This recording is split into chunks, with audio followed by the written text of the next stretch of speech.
we're going to be looking at the threat for some patchy frost. So cover those tender plants and bring them inside. NFL legend Aaron Rodgers made a major announcement today, telling fans this will be his last season. The 42-year-old former Packer signed a one-year deal with the Pittsburgh Steelers on Monday, which will be his 22nd season in the NFL. He says reuniting with head coach Mike McCarthy played a big role in his decision to play on one more year. The two previously won a Super Bowl together right here in Green Bay. The village of Howard is warning neighbors that their utility bills are going up. Officials said sewer and stormwater rates are increasing to cover rising costs and infrastructure upgrades. Those households will pay about $3 to $9 more each month, starting this coming month.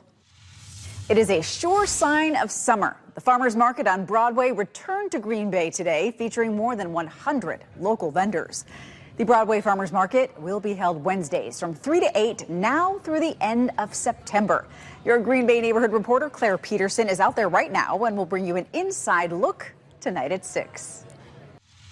And speaking of traditions, the Menominee Park train will leave the station this Saturday. As we reported last year, this is a brand new train after the old one became too expensive to maintain. The community helped bring the experience back. And now the trackless train will have its first ride Saturday after the city's ribbon cutting ceremony. All right, now to Oshkosh, where the Grand Opera House is undergoing a major renovation. We take you inside for a peek at what's being done and why supporters of the historic building say the show must go on. The crown jewel of Oshkosh is getting a major facelift. I'm your Oshkosh neighborhood reporter, Hayden Bailey. The theater's president and CEO spoke with me about what these changes mean for the community. We have currently a small lounge on the second floor that is going to become a lounge that's big enough to be a performance space as well. That lounge was made possible through generous community donations. There is the Verve Lounge that will be programmed independently, and there'll be an outdoor stage just opposite that wall on Opera House Square. Those new spaces mean a massive boost in production. The Grand plans to tack on an extra 100 days of performances, pushing its yearly total to about 240. If I wanted to support the Grand Opera House here, I could pay a certain sum of money and get my name on a seat? There'll be opportunities ranging from your name on a seat to your name on the building. City cash and community donations are fueling the $16 million expansion. That price tag includes buying nearby properties. During construction, UW Oshkosh will serve as the theater's temporary home. We are trying to make sure that they're comfortable here. They have all the operational and logistical needs met here on the campus. And this temporary move could pave the way for a long-term partnership. We are also looking into these factors in the future, if we can have some sort of collaboration. Because of the Grand's historical significance, all of the work is being done in collaboration with the Wisconsin State Historical Society and the League of Historic American Theaters. The Grand's renovations are expected to conclude in time for the 2027 to 28 season. In Oshkosh, I'm Hayden Bailey with NBC 26. I'm your Fond du Lac neighborhood reporter, Jack Porter, standing in front of a field which looks to have flowers and weeds, but that's soon to change because it will now become the home of Fond du Lac's first ever women's sober living residence. A sober living residence is a stepping stone for individuals recovering from substance use as they transition back to everyday life. Ellen Beretta is the executive director of the Gratitude Club and says the project's fundraising has been coming along quite nicely. Where do things sit in terms of the fundraising that you guys have been doing? We started in February of 2025, and we've raised a little bit over $750,000 at this point. Land was purchased from the city for exactly $1, and organizers are looking ahead to break ground in early July. Our timeline right now looks to be that we will be finished with the project the beginning of December. Beretta says that the rent will be below the area's average rent to keep things affordable, and she also says that they're willing to work with anyone dedicated to their recovery, even if they aren't able to pay right away. In Fond du Lac, Jack Porter, NBC 26. Russian President Vladimir Putin is visiting China today, just days after President Trump's trip. We'll break down the priorities of each leader's trip next.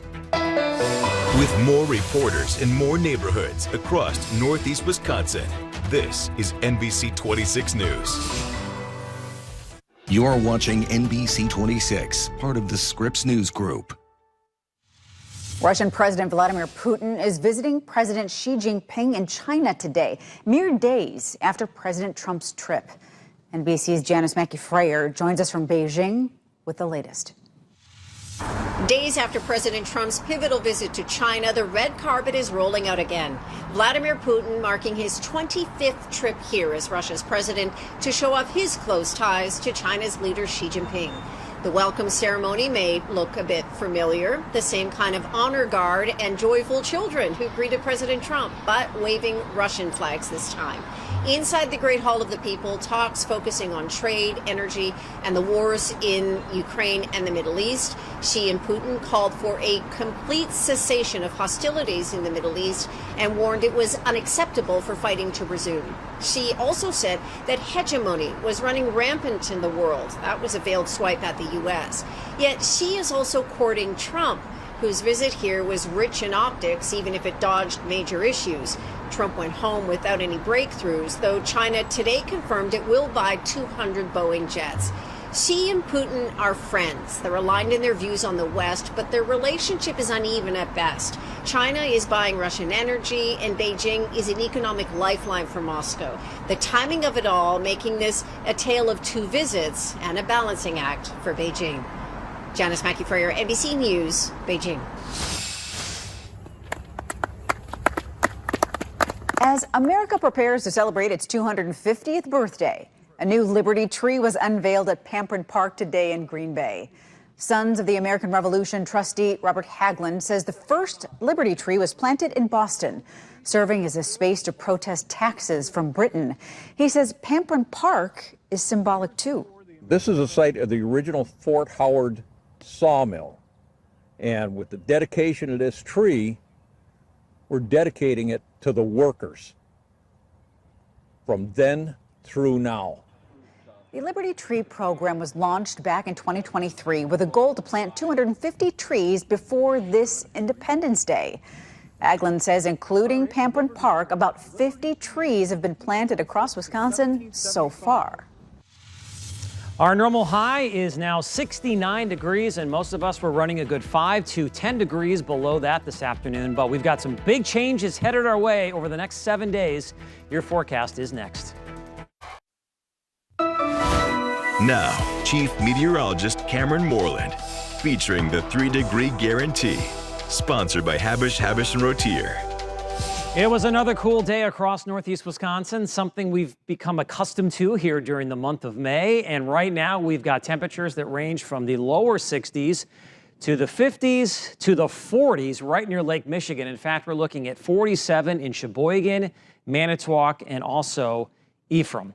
That's a little cool, considering that June is only about a week and a half away. 61 degrees right now in Appleton with partly sunny conditions. It is mostly sunny in Sturgeon Bay. The temperature is 50, but the dew point is 33. So if we had clear skies and calm winds tonight, many of us would be looking at frost, but instead it's going to be more of a patchy frost because there is a system kind of sliding in from the south and west. It is producing some light rain or sprinkles across parts of Iowa and a lot of high clouds, which will kind of stream across the area overnight, and that'll help the frost situation across much of Northeast Wisconsin. Right now, we're looking at temperatures that are in the 50s and 60s across the western Great Lakes, a far cry from the 80s we saw just a few days ago. And once again, we've got frost advisories for part of the NBC 26 viewing area. I think many of us tomorrow morning will dip down into the 30s to around 40. It'll be much colder north of Green Bay, much warmer south. And farther south, it really depends on how thick those clouds are tonight. If we can get a few breaks in the clouds with light winds, there could be some patchy frost in those normally colder locations. So just keep that in mind. Even if you're not under that frost advisory tonight, there is still a chance for some patchy frost. Temperatures tomorrow will get into the upper 50s to around 60, so once again, well below normal. Skycast shows those high clouds continuing to move across the area through the morning and then increasing sunshine by the afternoon. On Friday, high pressure will be in control throughout most of the day, and that means once again a mixture of sunshine and clouds and below normal temperatures with highs only in the 50s to around 60 degrees. But summer is on the way. Unofficial summer begins this weekend. Meteorological summer begins on June 1st, and of course we have astronomical summer, which is the summer on your calendar. That starts on June 21st, but summer weather-wise looks to arrive next week. Temperatures are expected to be above normal for the rest of the month once we get to Sunday or Monday, and it looks like that warmer than normal trend will continue